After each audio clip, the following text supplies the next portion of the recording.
नमस्कार, प्रणाम। मैं सर्वेश। सन 1928 कलकत्ता में एक क्रांतिकारी संगठन बना, बंगाल वॉलेंटियर्स।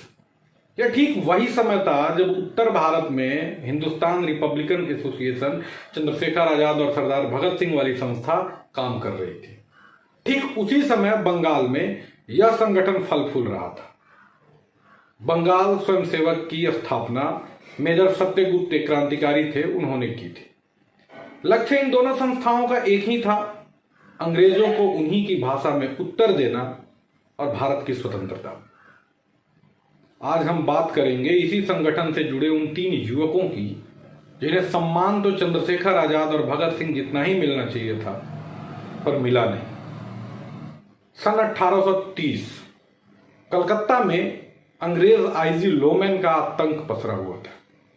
इस दुष्ट ने अनेकों निरपराध भारतीयों की हत्या करवाई थी।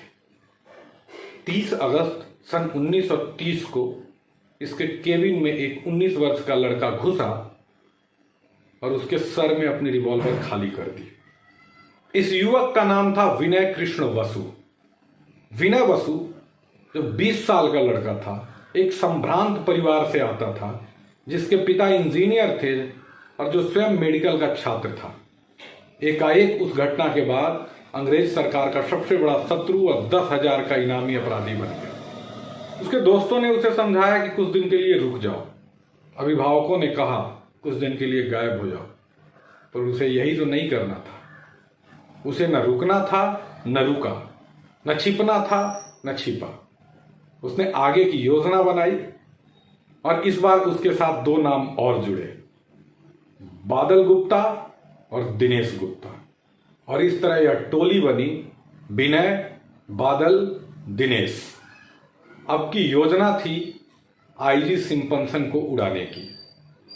8 दिसंबर 1930 तीनों लड़के कलकत्ता सेक्रेटेरिएट, जो राइटर्स बिल्डिंग कहलाता था, में घुसे। सिंपसन के कमरे में घुसे और तीनों की रिवॉल्वर सिंपसन की छाती पर दहाड़ उठी। सिंपसन वहीं से नरक को रवाना हो गया। इन लड़कों को यह पता था कि अब भागा नहीं जा सकता, क्योंकि वहां अनेक अंग्रेज सैनिक थे। तो इन्होंने अपनाई वही परंपरा जो राजपूतों ने गढ़ी थी और भारत हजारों वर्षों से देख रहा था। इसको आप साका से जोड़ सकते हैं। तीनों लड़कों ने लगातार बंदूकें चलानी शुरू की। मन में था कि जितने अंग्रेजों को मारा जा सकता है उतनों को मार दिया जाए, मरना तो है। लगभग 20 घायल हुए, कुछ मरे।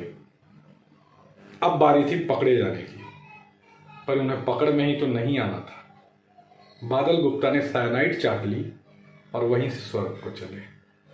बाकी 2 लड़कों ने अपने आप को गोली मार ली। विनय कृष्ण बसु अगले 5 दिनों तक अस्पताल में रहे और 5वें दिन अस्पताल से ही उनकी मृत्यु हुई। पर दुर्भाग्य से दिनेश बच गए। दिनेश का इलाज हुआ और जब वो स्वस्थ हुए तो अंग्रेजी सरकार ने उन्हें फांसी दे दी। 7 जुलाई सन 1931 को इस तिकड़ी के अंतिम हीरो को फांसी दी गई।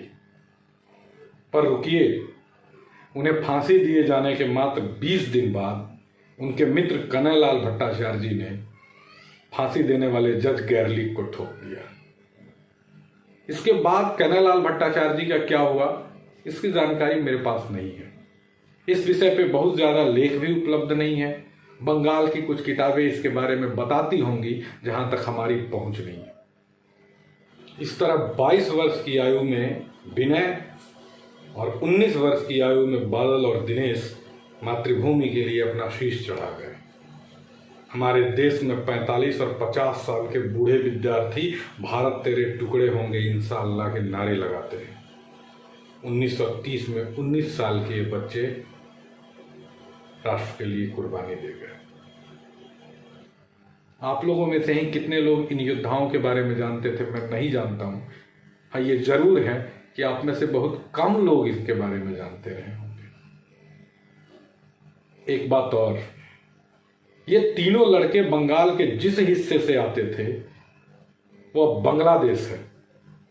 और अब यदि इन तीनों हीरोज के परिवार के लोग, इनके रिश्तेदार यदि बांग्लादेश में होंगे तो वे दोयम दर्जे के नागरिक होंगे।